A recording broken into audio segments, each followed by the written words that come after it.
fact, I call my father TJ by his name. Really? That was his thing with his kids. Yeah. And by then we thought TJ was like a baba or an abu or a Right, dad. right. We had Ziaul Haq coming in. I Yeah. used to play on his lap. Right. And it was like, oh, an uncle. Like it was Yeah. literally like he never said, you know who this person is. So I was one of those students who would always kind of like put my hand up and say, miss. Right. Didn't get the grades. Right. But there was always this curiosity to Yeah. learn, okay, but why? Because at that time, if you remember, everyone was required to wear a dupatta on their Correct. head. I remember the PTV anchors back in the day. But if you remember Tanhaiya, you didn't see You didn't see any of that. you hardly saw dupatta Yeah. on. Yeah. And how he challenged Zia, even though he used to come over to get his Yeah. sherwanis tailored. That's the beauty of my dad, see? So when I came back, he just said, okay, just come to the factory at 9 a.m. And I said, cool. And I just walked into his office and he's like, did you knock? So I said, no. He's like, because you're not coming to your dad's office. You're coming to your boss's office. Oh, wow. I was working till one day I just kind of dropped in my office and I couldn't move my left leg. I was on a wheelchair for about 8 months. Oh, wow. But that's not the legacy I want to leave behind.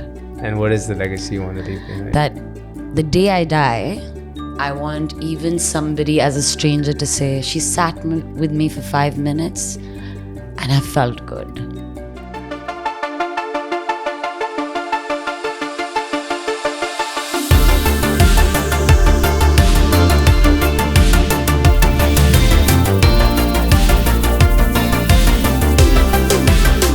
Welcome everyone to Digitales. My name is Faizan Sayed, founder and CEO of East River, and today I have someone from the fashion industry, someone who represents a brand we have grown up hearing about and is now taking that brand to the next heights. Teejays, if you remember Teejays.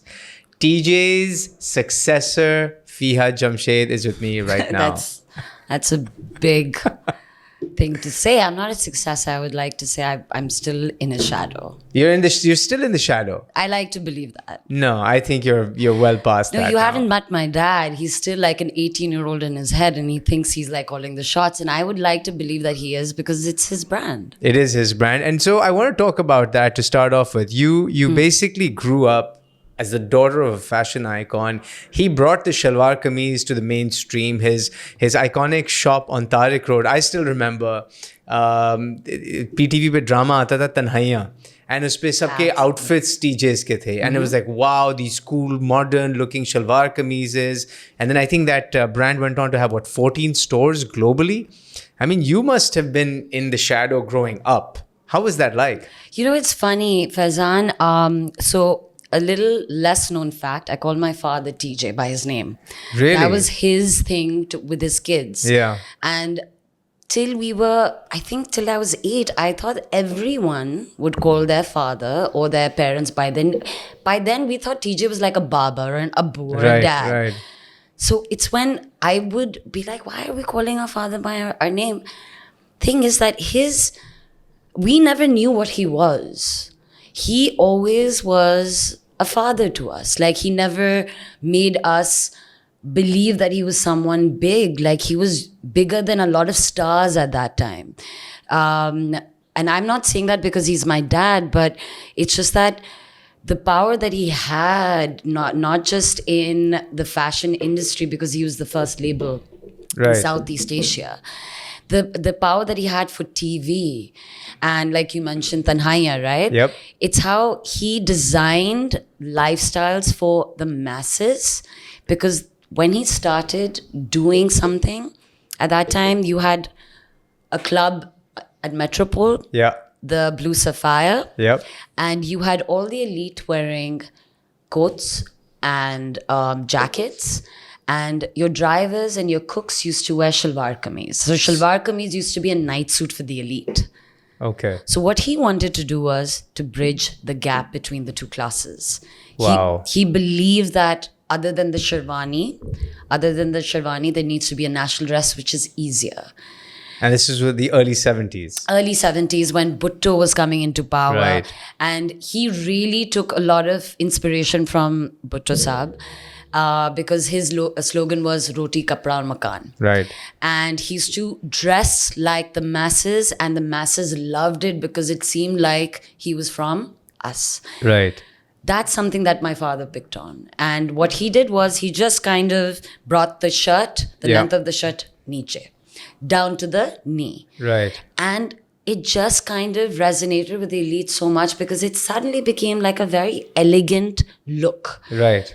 You had everyone wearing his stuff. His prices were like to compete with. So you had the technician wearing a shalwar kameez from Teejays to the president of that country. So that doesn't happen anymore. Doesn't. That's an unbelievable feat. And he also, I mean, we talked about Tanhaiya, but I was reading in an article, over 142 dramas, I think, that his outfits were present in. So he was all over TV, PTV all at the time. over. And that was his marketing. And the best part of TV, PTV at that time, you had one channel, you had one slot for drama, and then you had your khabarnama, as they say, the news coming at 9. So imagine everyone was glued from 8 to 9 at home. Imagine Rahat Kazmi, Marina Khan, Shanaz Sheikh, all these people are wearing his stuff. So the biggest marketing you could ever think of was drama. Right. He picked on that. And as soon as the drama would air, the very next day, the clothes would be at the store. So you would have lines of people just waiting for the doors to be open. You get to see that when there's a 50% sale at brand stores now, which I believe is really not fashion.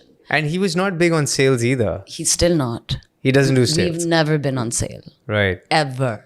That's unbelievable. And he still has his price points as, let's say, for example, if it's 7,000, he'll round it off to 699, 999. Right. It's a very Levi's kind of a thing, but he stuck to it till today because it's just, he believed in the customer psychosis. Right. He believed in how I'm giving you value of your money, not the other way around. What retail today has become, but that's the thing. He was such a visionary. Even today, when I look at what he's done, till today, he's the best visionary in fashion.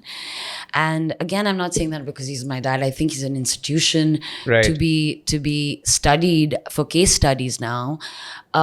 He believed that the customer was right, not in terms of your design, but in terms of value of your money. Because for them, even for an elite person who's the head or who's the CEO of a company, or somebody who's working a 9-to-5 job from a middle class or lower middle class, their 999 needs to go where there's value for it. Makes sense. So maybe you'd buy it twice a week.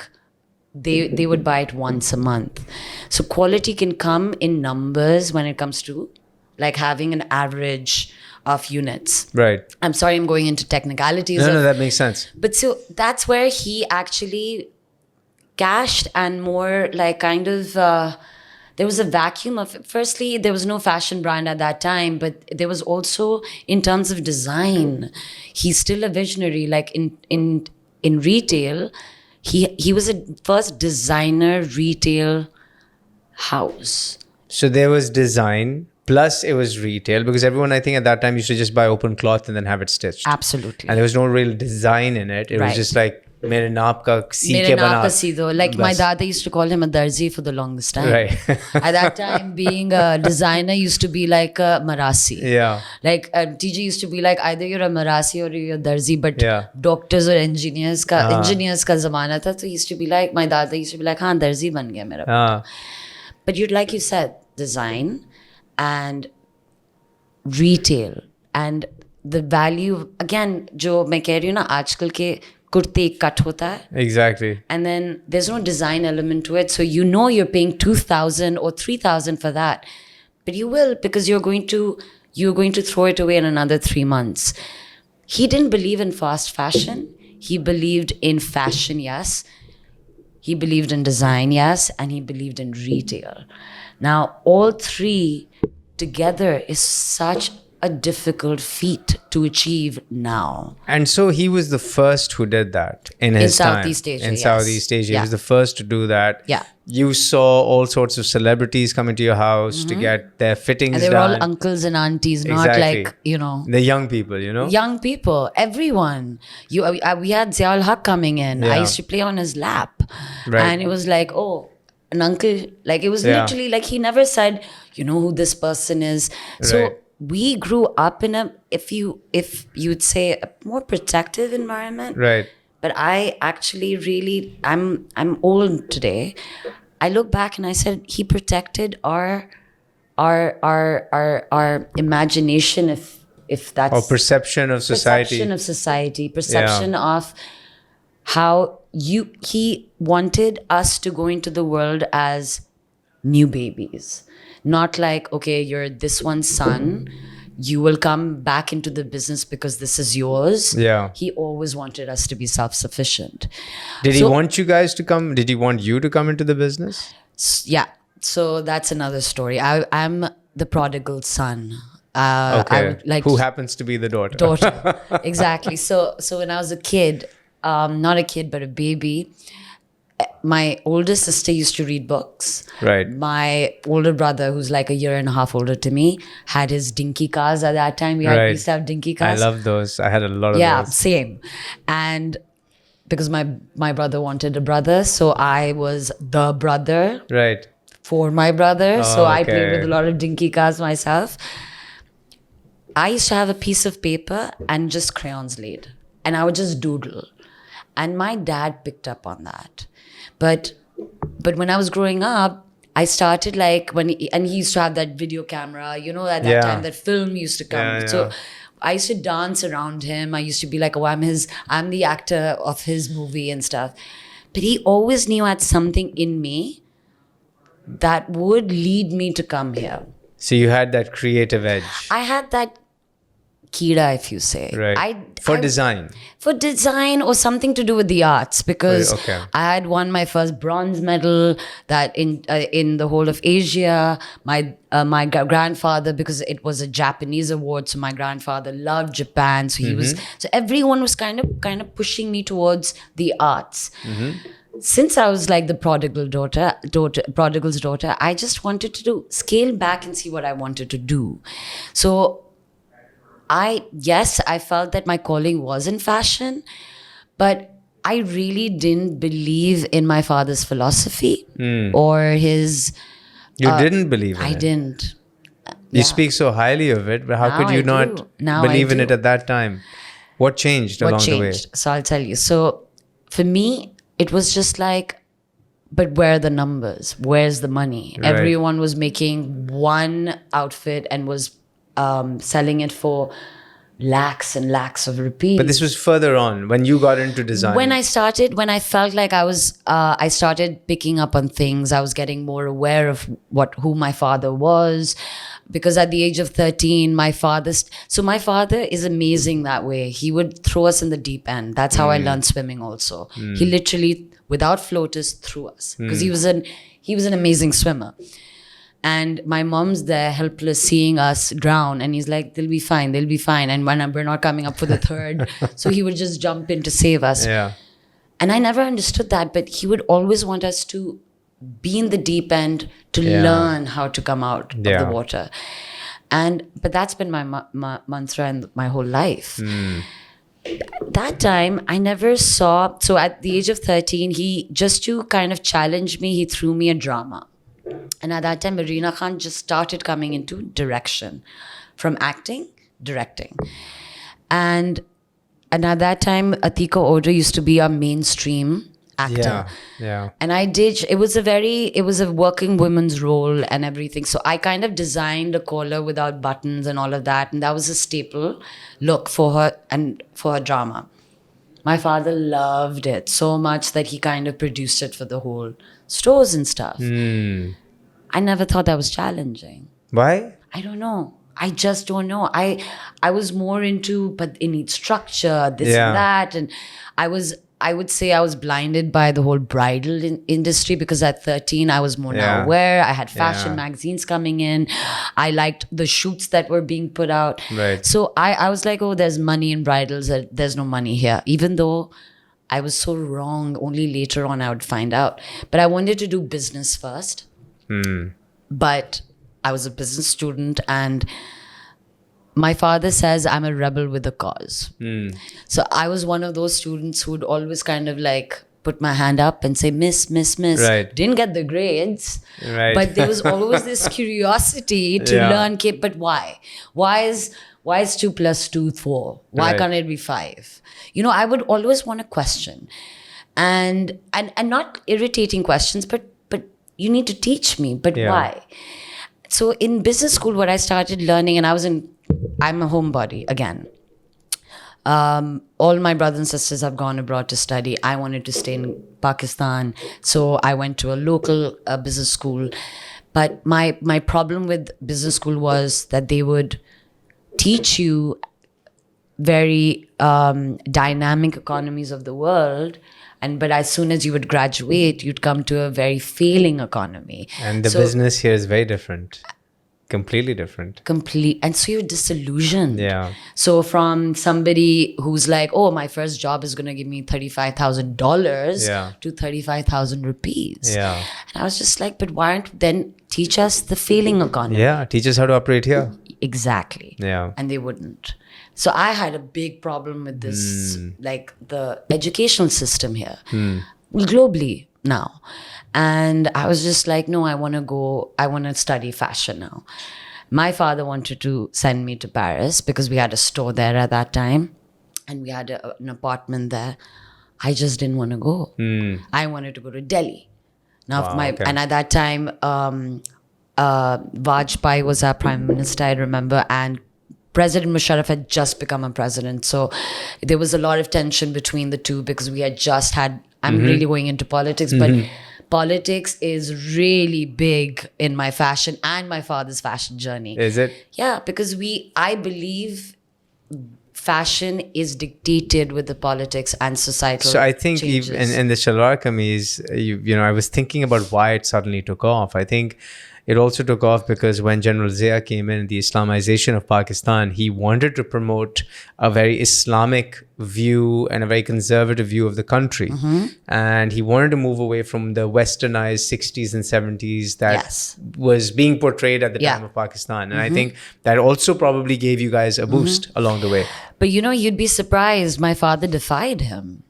Because at that time, if you remember, everyone was required to wear a dupatta on their head. I remember the PTV anchors back in the day. But if you remember Tanhaiya, you didn't see You didn't see any of that. You hardly saw dupatta on. Yeah. And how he challenged Zia, even though he used to come over to get his sherwanis tailored. That's the beauty of my dad. See, he'd be like, "What's the problem of shalwar kameez being?" Right. He's like, "It's tight." He's like, "Okay, I'll make it androgynous. Right. I'll make it so unisex that for him, the dupatta doesn't make sense. Because he's like, if it's about for concealing, why is it around the neck? Yeah. Why should I have my actor or anyone wearing it around the neck when it's supposed to be like kind of concealing the womanly body in a way that was... So make it baggy. Make it baggy and make it stylish. And that's what happened. And that's exactly what happened. And that's what picked up with the liberals, picked up with the not so liberals, and with Zia. Yeah. So he did defy him in a way. And which is why fashion, if it doesn't change according to the politics that you're in, you're really not in fashion. That's true. Absolutely. Makes sense. So, yeah. And so there's this whole backstory, you know, and your dad was an institution. So growing up in the shadow of an institution, I asked Still growing up in the shadow. Still growing up in the shadow of an institution. I often ask friends of mine, because now that I have kids, I would never want them to do what I do. I know. You know, I would want them to do what they want to do, because tomorrow, not just the whole society, but even family is going to be like, well, the dad was like this, or the mom was like this, and look at the kid. You know, unless the kid, and it's hard for the kid to beat, you know, sort of the parent. Absolutely. Because the parent, and that too, if the parent was, let's say, a first-gen entrepreneur. You mean a Nepo baby? Huh? A Nepo baby. A Nepo baby, exactly. And so if the parent really was led the way, led the charge and did things that weren't done before, you're not doing that for the second time. You're now improving on what was done. But most people don't measure you on the metrics of improvement. They measure you on the metrics of creation. And your parents. And your parents' success. Yeah. Why not do something different? Why didn't I do something different? Well, I feel like this is my dad's interview and I'm being his representative, but that's my story. He never pushed his agenda on me. You chose, so it was your choice. It was a choice. He just said, I know she's going to come back. Right. Again, like I said, rebel with a cause. Yeah. He had to let me leave in order to come back home. So how long were you out? I was out as soon as I went to fashion school. Yeah.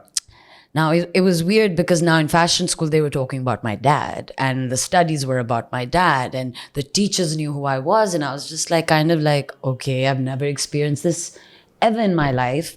And it's only when I sat down with students, everyone would kind of name a bridal designer. So I'm like, okay, but what are we doing for the country? Now, I'm big on the country, and I think that was the first thing I inherited from my dad. Right. Pakistan. Right. So I was really big on being a patriot. And I was just like, but what are we really doing for the masses? Because fine, even I wanted to go into bridal. I wanted to go into fashion, more theatrical stuff. But my thing is, why don't we bring that to the streets? Why isn't Pakistan stylish? Because every design is going towards, all the kids are going towards the bridal route. Because it's more money. Because there's more money. But I was very, very disillusioned about that because the money's in the numbers. And that's why you see a lot You were disillusioned because you saw money being made without charging exorbitant prices. Yes. In your dad's business. And here's an entire industry that's built around charging exorbitant prices. And not mass market. So I was disillusioned with the system. But you had to go there. I had to go there. So you first went there because you were attracted by the money. Yeah. I was attracted by, I'm not really big on bridal designs. I don't think that's challenging, but you could have created, I just feel you make an outfit look more beautiful. Right. But that's the thing. See, Faizan, I went to school in order to find out, oh my God, what my dad was doing was way more challenging to a person, way more beautiful, because everything that we were creating in school was from this fabric or calico. Okay. It's like a very rundown version of it's the unfinished product, unfinished look of a cotton. So it's like a raw version of cotton. And you were making things out of that dead fabric and making it come alive. And I said, but that's fashion. That's what my dad was doing. He gave you the best quality cloth, the best designs, that even a pocket wasn't replicated the same way. He was really into the military look, right? So I was just like, okay, so we're just doing cuts with work on them. How is that challenging? I had to go to school in order to be around people, to know that I want to go back to do what my dad did, because that's the philosophy he believed in. He believed in the 70% of this nation and the 2%. He believed that if you make a product good, the elite will come. That's what I think. Literally, Steve Jobs said that about the iPad. If you build it, they will come. They will. And that's exactly what my dad did. That's amazing. And so now, I feel like I'm a fan. But you know what's interesting is that you're a fan of, I think, creativity, because not only do you have your brand, you also, obviously you model your own brand, but you also model for other brands. Is that right? I do. I wouldn't like to call it You modeling, but showcase other brands? How I does that work? How does a brand or the owner of a brand, Mm-hmm. and you've got your own brand, you've got the family brand, how do you showcase other brands? and it's weird. I don't model for my own brand. And you don't model for your own brand, but you showcase other brands, and it's on your Instagram. Yeah, I know. How does that? I don't. Because I believe Explain that that to me. fashion shouldn't be selfish. So at least model your own brand too. That's true. That is true. But I don't know. I just feel I feel shy. Not shy, You but I feel just, shy modeling your own brand. yeah. But because not- it's like putting my face, it's like that is my name's on. So I've got two brands. One brand I have Feeha Jamshed, that's my brand. Yeah. Now sister company of Teejays, but Teejays is the mother company. Right. So I don't know. It just makes me feel like Who have it's you my showcased? brand, But who have so you it's like- showcased? I have showcased models before and now real people. You have showcased real people. Yeah. For I've your changed brand. my marketing strategy For your brand. for my brand. But you've never yourself. No, never. But I'll tell you why. Why I do it for other people Yeah. or for brands that I actually really respect. See, I don't believe that you make clothes so you should only wear your clothes because, oh my God, that's the most self-absorbed thing to do in fashion. And style cannot be that. Yeah. I can't make an Umar Saeed peshwaz. I can't. Even though if I make a peshwaz, I'll make it exactly how Feeha Jamshed would make in cotton. I can't make what he does. Right. I can't make what Kami does. Right. And I feel that one should promote other designers that you respect, because then what the masses or people like you, people like us, who are customers, I'm a customer too. Right. It's just going to create a healthy environment to produce better stuff. My jumpsuit, the one I'm wearing today, you may not like it. Your wife may not like it. Right. She might like a Misha Lakhani jumpsuit or a Nida Azwar jumpsuit or a Kami. But at least there are different versions of that jumpsuit to be out there. Got it. Not as that's a shirt, I'm just going to put another color on it and make it Feeha Jamshed. I don't believe that's fashion. So what I like to do is I like to promote other designers that I respect because I'm a customer too. And for me to actually, a lot of people have told me, but why do you do that? I like to, it's like giving a nod to the older and the younger generation that, yeah, we did good. And I We're think it's doing also good. building a community at the same time, right? That's I what mean, it you're is. building a community for a certain type of style, a certain type of look. Mm-hmm. And the more people that are seen wearing that look, I think that's camaraderie also. And I think it's fairly big of you because It's about respect. I really believe most in. people don't think like that. You're unusual in your thinking. I think that comes from my dad again. Yeah. I'm giving a lot of credit to my dad. I should take credit. TJ, I should take credit also. But no, I've been told that. And Yeah. I really like the fact that if that makes me a little unique from the rest, sure. See, you talked a lot about your dad. We've touched on the family business. We've talked about how you actually had to get away only to come back, right? Which is not typical for most kids who join family businesses. Tell me, when you joined the family business, did your dad give you a director title right off the bat? Did he give you, here you go, run this business, or this is the store you're going to run? What kind of great title did he give you when you started? So when I came back, he just said, okay, just come to the factory at 9 a.m. And I said, cool. And I just walked into his office and he's like, did you knock? So I said, no. He's like, because you're not coming to your dad's office. You're coming to your boss's office. Oh, wow. He And I laid down said, the law. Yeah. And then he's like, you check with my assistant when I'm free, Yeah. and then you come in at that time. And he laid it down very, very clearly to me Right. from day one. He said, you have to show me your merit. He's like, everyone in this factory have worked hard to be where they Yeah. are. You're my daughter. I know you Yeah. have it in you, but you haven't showed it to me. Yeah. He made me his master's assistant, second assistant, not even Wait. first. And I was literally So just the master is the head tailor. No, not his master's assistant. His master's assistant. So basically, So the tailors, the main tailors, the main tailor's has third man in yeah. charge. I was the that third man's assistant. second. You second assistant. Second assistant. Oh, I see you're really at the bottom of the rank. Bottom of the designing. But that's where you should start in the business. That's where He was right. I think he picked the right spot for you. Yeah, I agree. How long did you do that?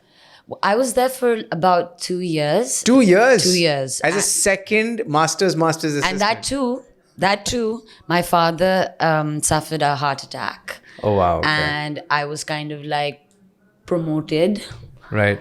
Right off the bat saying, okay, he needs to rest. Who's going to do this? Because mind you, my father was designing.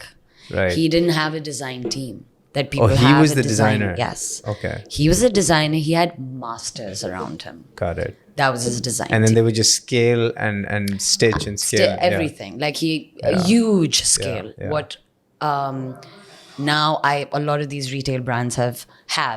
So my dad had that. I was just kind of like out of the stroke of luck or but because he suffered a heart attack. But it was just one of those things that, okay, you need to step up because we have no one. We don't have a design team. So by then I learned his philosophy. I knew exactly what he wanted. Of course, not even close to what he could do. Right. But here I was kind of changing the parameters of the working women, because at that time it was 2007, I started officially. And you could see this insurgence of women coming into the workforce. Right. And they still were wearing like my father calls it, the roti kapra makan, dupatta shalwar kameez. Yeah. So he's like, but where is non-fussy clothes, right? But design non-fussy clothes, right? So that was my first, the first gig, huh? First gig, and then suddenly taking on that responsibility. If you were to build your own brand from scratch, A, would you do it at this point, and B, what would it be focused on? So I did actually. Feeha Jamshed was. Right. From scratch. It wasn't part of Teejays before. It wasn't part of Teejays before. No, not at all. I never wanted to take my own brand out. I've always wanted to be a Teejays design head. Right. But my father and I faced a lot of, we went head on with each other. There was a time that he and I weren't seeing eye to eye. He wanted me to start a Teejays brand, Feeha. So my nickname is Feeha. I've got a lot of names, right. But Feeha was one of them that was adopted because of my father. And he wanted you to start that brand, targeting a different audience. Targeting a younger audience. Audience. And I wasn't for it. Again, he was the visionary, and I was like the horse who's wearing the horse blinders. I just didn't want to. So I kind of left Teejays for a bit, and in that I found a partner in a person who's not my partner anymore. Right. But we started Feeha Jamshed. From scratch, So it was not part of the family business. It was a different partner. It was absolutely. And you built it from scratch. Now it's become part of the. Yes. Got it. Yes. Okay, interesting. But coming back to, when you're in a family business, and I keep touching on this because there's a lot of people that are watching this, and a lot of people who get involved when they grow up, they come back into the family business, right? And one of the big challenges of a family business is when you butt heads with family, because you butt heads in the office and then you go to the same home. And then what happens? Do you continue butting heads, or do you say, oh, that ends there and this, now we are in a different zone here? How did it work for you, and how did you manage that? So, of course, it's challenging. I mean, your boss is your father, like you said, or sometimes, like you said, family-owned business have uncles. Exactly. You could have other family members. So, with my dad, when we did butt heads, I had to... I would like to believe that my father was very empathetic towards me in terms of, okay, she's my daughter at the end of the day. I was a little more as any young, hot-blooded Daughter would be individual with the dad. would carry it with me. Oh, so you would hold on to it longer? And he wouldn't. He wouldn't hold on to it. I mean, of course, they were his. He wouldn't change his mind on the things that I would do Right. wrong or according to him. Right. But at the end of the day, when I started my own brand, Yeah. I started realizing there are a lot of things that he was right, not in terms of being right, but that's his name on the placard, not That is mine. true. It is. So, So- he has the right. He has the right. So He for has the me, right. even if I butt heads, Yeah. I would come back and say to him, "It's your name, it's your business. Yeah. I'm just a worker." Yeah. And Fair enough. but Good can approach. I tell you something, Faizan? A lot of people don't know consistency consistency is a love language, but it's also a language of showing even your dad that you're in it for the real deal. Right. We tend to be like, okay, but you're my dad, you need to listen to me, or you're being so rigid, you're old, and I'm getting a new young blood, young ideas in. We also need to understand they need to see if you're consistent enough to stick even when you're sometimes berated Yeah. in front of hundreds of people. Yeah. But it's an ego clash.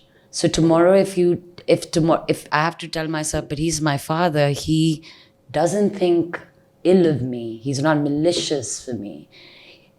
Yes, I'm not saying berating your own child is good, but if you just take a step back and say, okay, there'll be one day Right. that he'll see it my way. Right.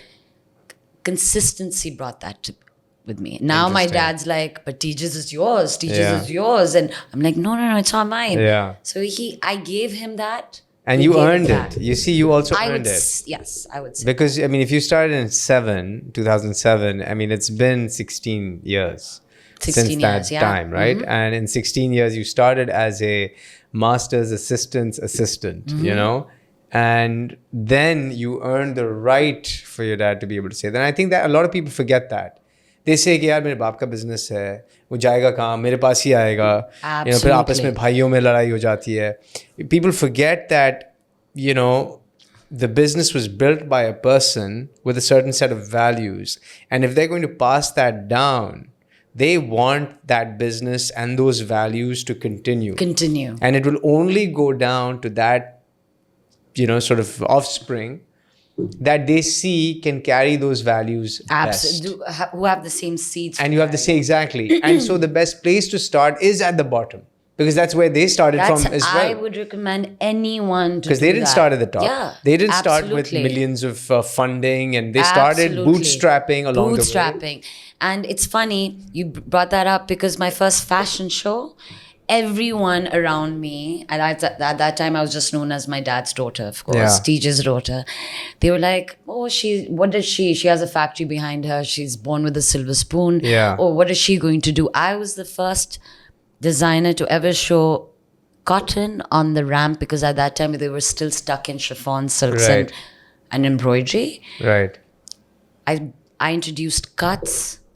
That's when everyone, that night till today, mashallah, like I just want to say that regardless of being born with a silver spoon, I earned the merit of my own colleagues in the industry because I was the youngest designer at that time.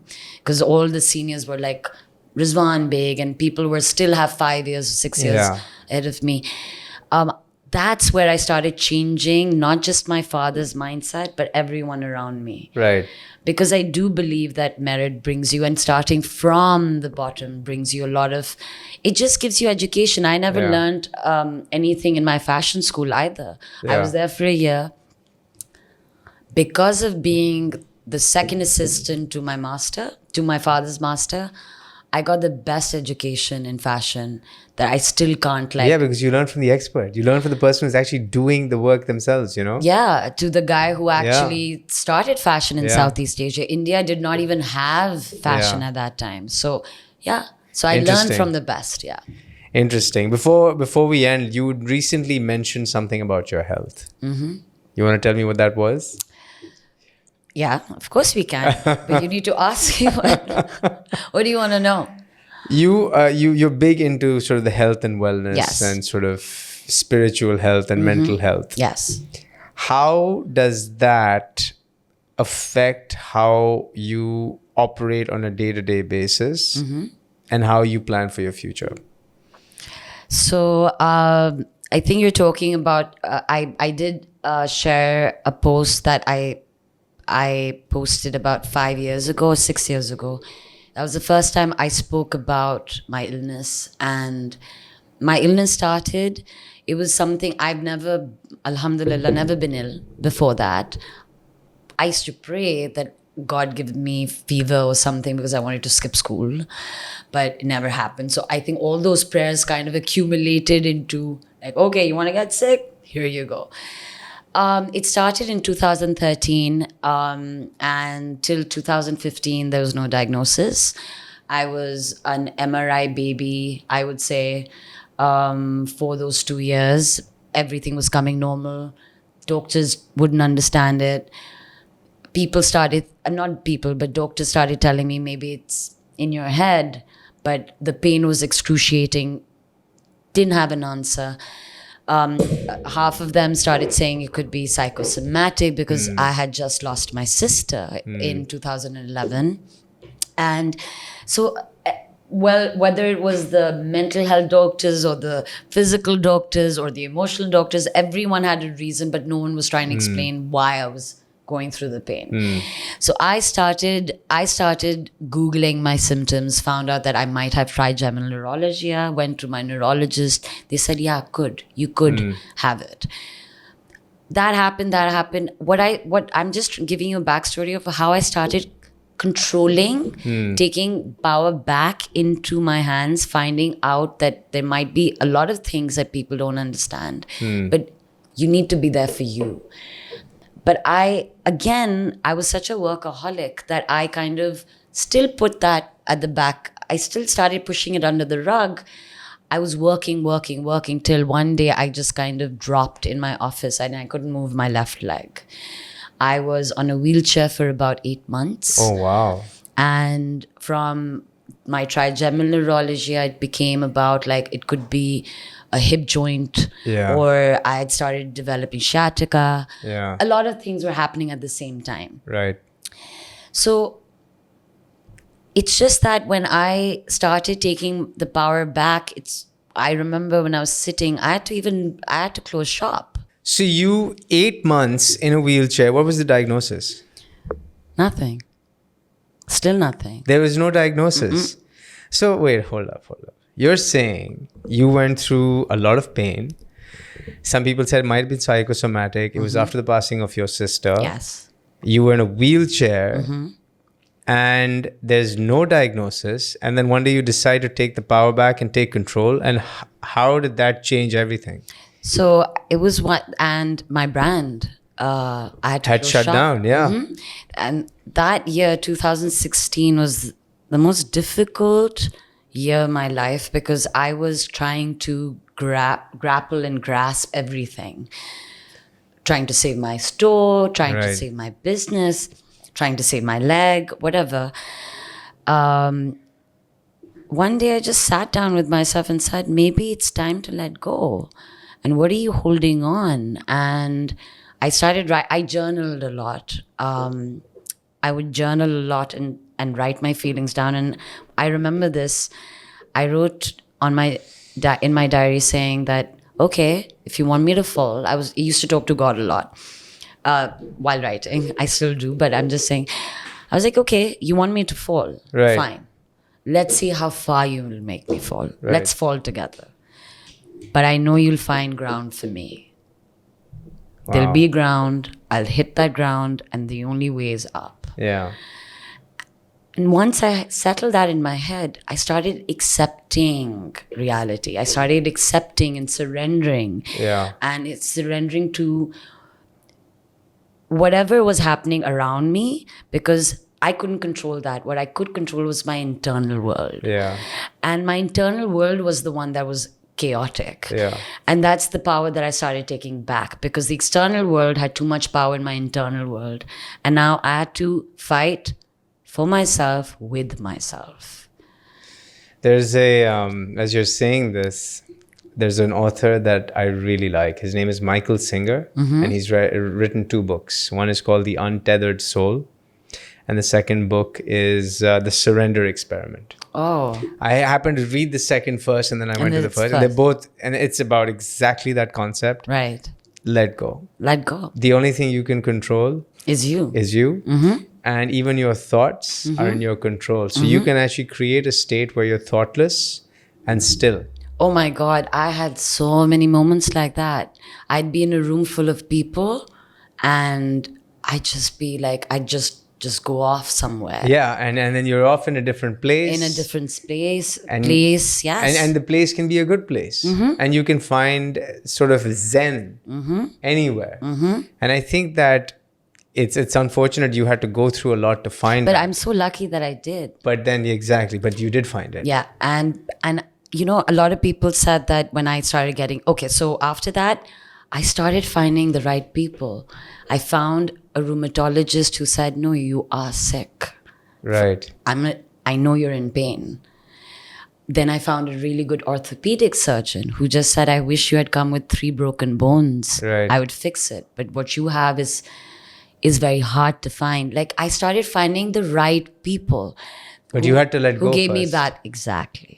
And that was hard because for me, everything was in control. Right. I had to control. Right. And how does a control freak let go?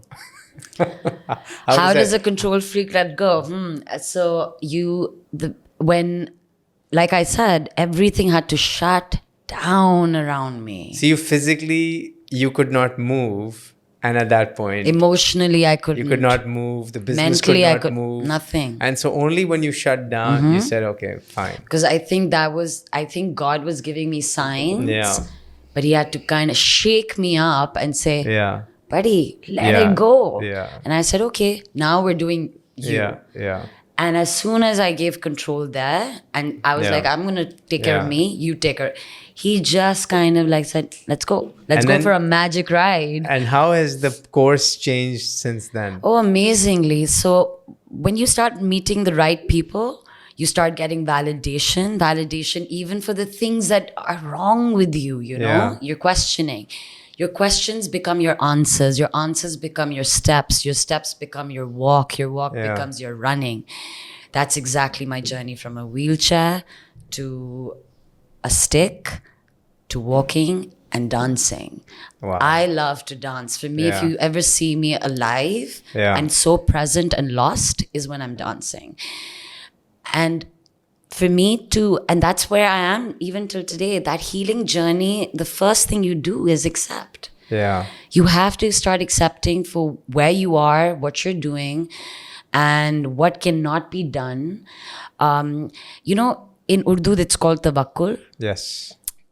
I mean, I would say that that's my story. You know, tawakkul is. And for me, like, everything happens for a reason and everything's a blessing, which is why when everyone does kind of sympathize with me and say, but, you know, you're such a trooper, you're such like a power figure that you went through this and you came in. I said, you know what? No, I actually was a student then. I'm learning and I'm in my 10th standard today. Yeah. I might do my MBA 5 years later. Yeah. That's how I see life. Which is why, coming back to how we started, I'd like to be known as to be the person in my father's shadow. I would never want, because he's the tree and I'm taking shade. Amazing. And it's like, I'm just eating the fruits and it's an everlasting thing that I can be a part of. But that's not the legacy I want to leave behind. And what is the legacy you want to leave behind? That the day I die, I want even somebody as a stranger to say, she sat with me for 5 minutes and I felt good. That's powerful. That's what I want to leave behind. That's amazing. Thank you. Amazing. I don't have anything to ask you after that. Because I talked a lot. No. And that is exactly how I felt. I think you've just shared, a very deeply personal story. And I think that a lot of people go through this stuff and they find it very hard to share. They find it very hard to connect and they find it very hard to let go. And I think that it's important to recognize that it's all here.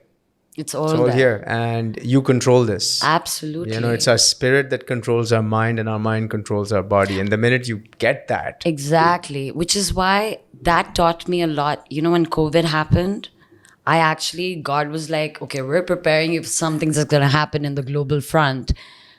Those lessons really made me go through COVID quite easily. quite easily, Yeah. while everyone else was going crazy. No, but I think COVID also made everyone kind of aware of their Exactly. existence. Exactly. Because we exist, we don't live. We exist. And I started living after Amazing. my illness. Amazing. Yeah. Feeha, thank you for the time. Thank I had a you. lovely chat. Me I learned too. so much. Oh, I please. will take a lot of what you said and apply it with. I have 2 daughters, and you know that relationship, the father-daughter relationship, I think is a very sacred relationship. No, I think they're in good hands. Let's see. Fingers crossed. Inshallah. So thank you again for tuning in to Digitales this week. Stay tuned for more episodes. Like, subscribe below, and stay connected for more Digitales next week. Bye-bye.